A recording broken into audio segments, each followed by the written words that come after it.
дидани чанд ҳарфи алифбо дар ҷадвали махсуси ҳуҷраи кории табибони чашм илмаънои пурраи офталмологиро надорад. Ин бахши соҳаи тандурустӣ дар умум ба ташхису табобат ва гузарондани ҷарроҳиҳо машғул мебошад. Он ҳамчун таҷрибаи тиббӣ ҳанӯз ҳазораи аввал ба вуҷуд омадааст. Дар ин муддат офталмология аз равишҳои оддии эмпирикӣ дар табобат то усулҳои баландтехнологӣ ва илми асосёфта рушд кард.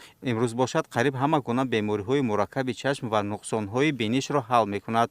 Тасвирҳои 3D аз қабатҳои хурдтарин, варакҳои чашм, лазерҳои ультраборик, ҷарроҳии микрохирургӣ ва дигар пешрафтаҳо дар офталмология ба миллионҳо одамон барои нигоҳ доштани биниш кӯмак мекунад.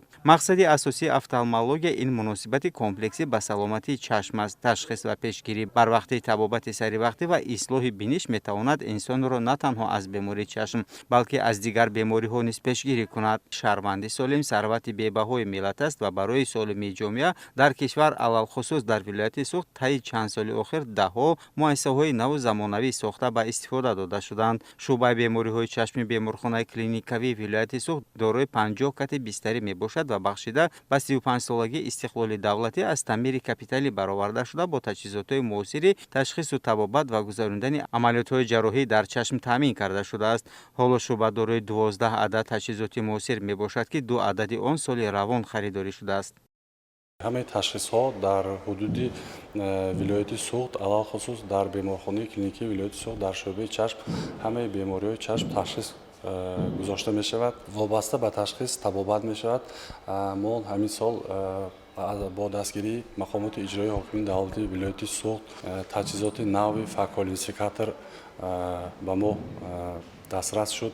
бо як микроскопи ҳозиразамон барои пеш бурдани фаъолияти худ ва соҳаи офталмология муяссар гашт. ин имконият медиҳад ташхисгузориҳо ҳамаи ҷарроҳиҳо дар ҳудуди вилоят ба анҷом расонида мешавад.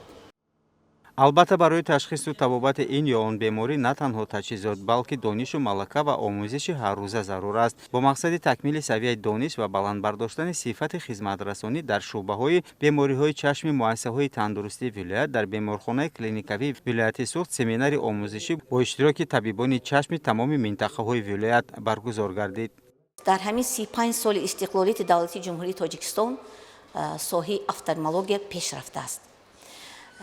чӣ хеле ки бошад ҳамаи ҷарроҳиҳои муосир, яъне гирифтани чашмбарда бо ёрии ултрасадо дар вақти доштани ҳолатҳои вазнин ва ҷарроҳиҳои лазерӣ ва бемории диабети қанд бо ёрии лазерӣ гузаронида мешавад.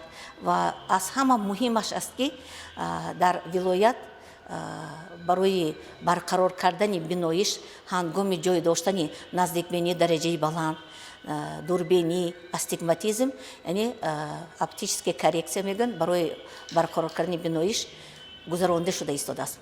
пеш бошад ин ҷарроҳиҳо дар вилоят гузаронида намешуд, бо маблағҳои бисёр ба давлатҳои хориҷа беморон мерафтанд. дуюмаш ин аст ки ҳоло бошад яке аз ҷарроҳиҳои душвортарин дар қафои чашм, яъне кӯчиши шабакия, ҳамин ҷарроҳиҳо дар вилояти суғд аз тарафи мутахассисони ватанӣ гузаронида мешавад. дар рафти семинари мазкур 4 мавзӯе ки имрӯзҳо дар соҳа актуалӣ мебошад матраҳ гардид. табибони шӯъбаи бемориҳои чашми беморхонаи клиникавии вилояти суғд дар мавзӯъҳои муҳим маъруза карда ба иштирокчиён доир ба бемориҳои чашм ташхису табобат ва гузарондани амалиётҳои ҷарроҳӣ маълумот доданд. замбурӯғи чашм яке аз мавзӯъҳои асосии семинари онҳо буд.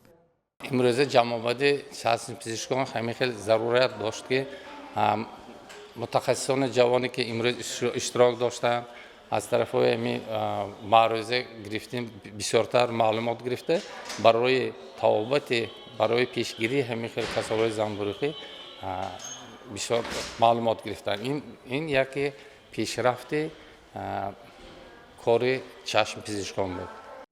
маврид ба зикр аст ки баргузории чунин семинару машваратҳо барои пешрафти ин бахши тандурустӣ ва саривақтӣ ба табобат фаро гирифтани беморон мусоидат карда, беморон метавонанд бо харҷи маблағҳои зиёд ба хориҷи кишвар нарафта дар шӯъбаи бемориҳои чашми муассисаҳои тандурустии вилоят табобат гиранд.